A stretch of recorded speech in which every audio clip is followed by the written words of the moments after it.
Earthlings, Kibby here. So this is going to be a bit of a departure from the videos I've been doing lately where I tell stories about my life as I draw. I really like those videos and will be doing more of them. But I also like the idea of telling fictional stories with my own plots and characters. So I'm going to try it out and see if I like it. Now I'm not going to jump right into my big long urban fantasy story I mentioned I was working on in other videos. To quote one of my favorite creators, the Starfish Face, when trying a new creative project, always start small. So this will just be a one-off story set in the public domain universe of hopeful horrors made by another one of my favorite creators, Popcross Studios. And the pictures that I'm drawing will be the monsters in the story. You can get prints, stickers, and other fun stuff of the pictures in my Redbubble linked in the description.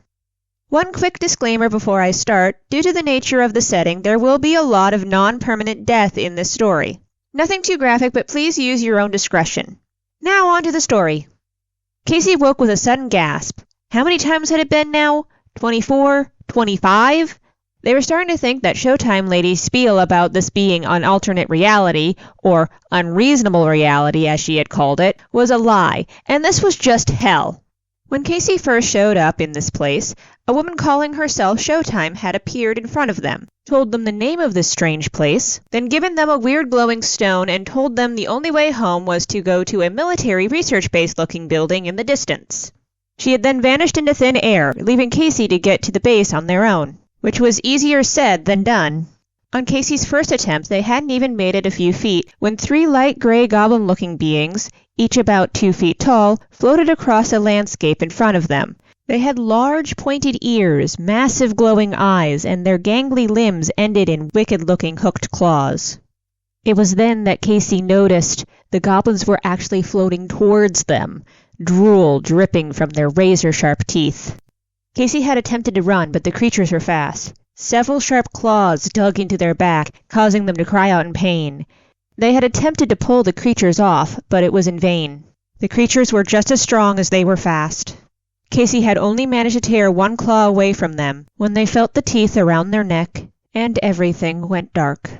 A few moments later, they woke up, completely unharmed. At first they had been relieved, thinking it had just been a dream, but one look at their surroundings was enough to convince them otherwise. The red sandy desert stretched in all directions around them, broken only by the occasional cactus and rocky outcropping, all cast in perpetual twilight from the purple sky. As if only to confirm the truth, Casey looked down at their hand to see the glowing white stone resting in their palm. Once Showtime had given it to them, they hadn't been able to put it down. No matter what they did with it, it always returned to their hand. Apparently not even dying to creepy floating goblins could get them to lose it.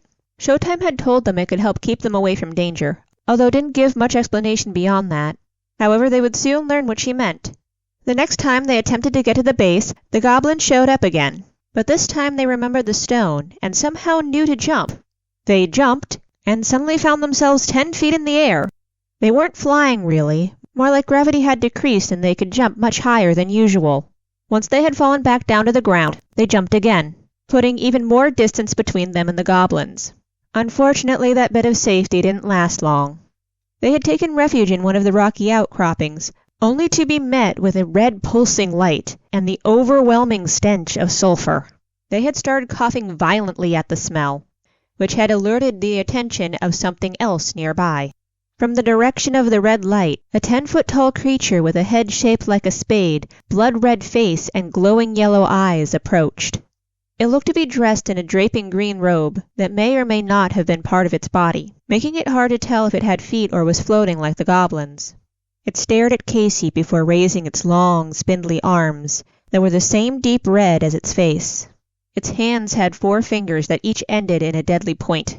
Casey tried to leap away, but the tall rocks around them cut off their escape. Being impaled through the chest was a lot slower and more painful than having their throat torn out. Definitely on the lower end of preferred ways to die. They would unfortunately have plenty of deaths to compare it to. Every time they attempted to get closer to the base, something would end up killing them. Sometimes it was the goblins, sometimes it was the spadehead, and sometimes they would just get pulled up into the sky in a beam of light, and everything would go black. That was how they died this last time, and at this point they were starting to think about giving up. Was trying to get back home even worth it? It wasn't like they liked much of their life back there anyway.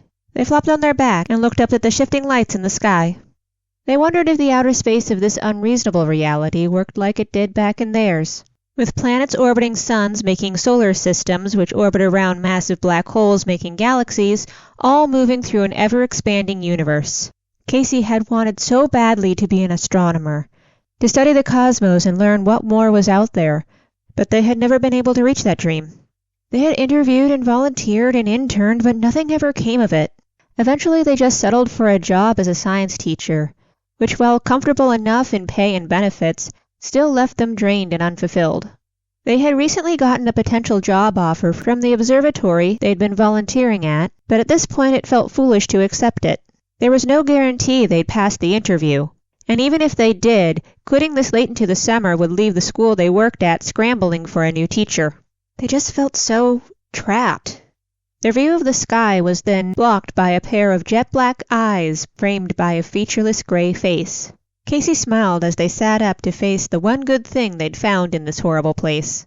The creature's head was bulbous, almost the size of the rest of its body, with no visible nose or mouth. Its long, skinny arms reached nearly to the ground with hands that only had 3 blunt fingers. Its legs were much shorter, not even a fourth of its height, with feet that only had 2 toes. Pretty much the textbook image of what people thought of when picturing an alien. They had encountered the tiny alien creature around Death 17, having gotten closer to the base than ever before. The alien appeared from behind a cactus and, like all other beings here, had attempted to kill Casey. It had pulled out a strange ray gun and started shooting at them. However, once Casey started using the stone to get away from the blast, something seemed to change. Something about the way the alien was shooting at them almost seemed playful, like a kid trying to hit their sibling with a water gun. Anytime Casey stumbled or paused to take a breath, the alien would wait for them to start jumping again. Unfortunately, Casey had gotten so caught up in the game, they didn't notice the goblins approaching from behind, and ended up dying to them again. Ever since then, the little alien would somehow find them after every death, despite there not being any rhyme or reason Casey could find to where they ended up when they revived. Sometimes they would play together, and other times it would show them cool things like what looked like a crashed spaceship or patterns etched into the ground resembling crop circles.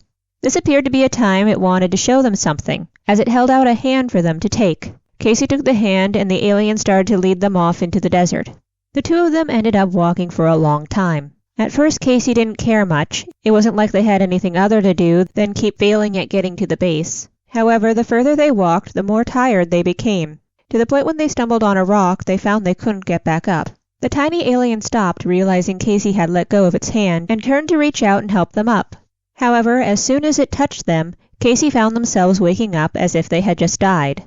The whole experience had been weird. They had never felt tired or needed any kind of rest in this place before, no matter how much physical exertion they used. They didn't really think too much of it as the tiny alien showed up and offered its hand out to them again. They started walking the same long, monotonous path as before, only for the same exhaustion to hit, and they ended up dying again. This pattern continued several more times before Casey realized it was stupid. Why were they letting themselves die of exhaustion over and over again with no benefit? They clearly weren't ever going to get to whatever the alien wanted to show them, so why bother? At least when they were going towards the base there was an end goal. Suddenly staying in their teaching job felt just as stupid. What was the point of it if they were just going to burn themselves out anyway? When the tiny alien came back this time, Casey declined the hand and started walking back towards the base. At first the alien didn't seem to understand and tried to get them to follow it again. It looked up at them with large pleading eyes and they almost caved, but refused. They weren't going to keep draining themselves over fear of hurting feelings, and kept moving. When they inevitably ran into the goblins, they didn't hesitate to use the stone to get away and hide in a rocky outcropping, this time making sure to give themselves an exit at the first sign of the spadehead. They continued to avoid the monsters, doing a much better job after all the practice they had playing with the tiny alien. They even knew when to identify when the abducting craft was near, after seeing the crashed one. Even if in the end it had turned into an exhausting slog, they had to admit they had learned quite a lot from their time with the alien. They were getting so close to the base now, able to make out the building in front of them in full view. Unfortunately, that meant that they could also see the last obstacle in their way. A several-foot-tall metal fence crackled with deadly electricity, circled the base on all sides. Casey stopped just before the fence and looked up. They knew they had the ability to jump high enough to get over it, but there was still no guarantee they'd make it. Even just grazing the fence would kill them, and set them back who knows how far. But if they didn't at least try, then they would never make it. They would always be on the side of the fence they didn't want to be. So Casey took a breath, clutched the stone, and jumped. They soared up past the fence with an inch to spare and crossed to the other side. They stumbled a bit when they landed, but that didn't matter. They were on the other side of the fence. They had made it. Now all they needed to do was enter the base. Casey walked up to the doors and stepped inside. Suddenly they were back in their apartment, looking at the email informing them of the position at the observatory. The draft of their reply rejecting the offer underneath. Immediately they deleted what they had written and rewrote one setting a time for an interview. They were done letting a draining job they didn't like hold them back from what they wanted. They took a deep breath and hit send. I hope all of you enjoyed this hopeful horror story. If you did, I highly recommend checking out The Ones That Inspired It by Popcross Studios. Or you can check out another one of my videos about crazy customer interactions. Until next time, bye!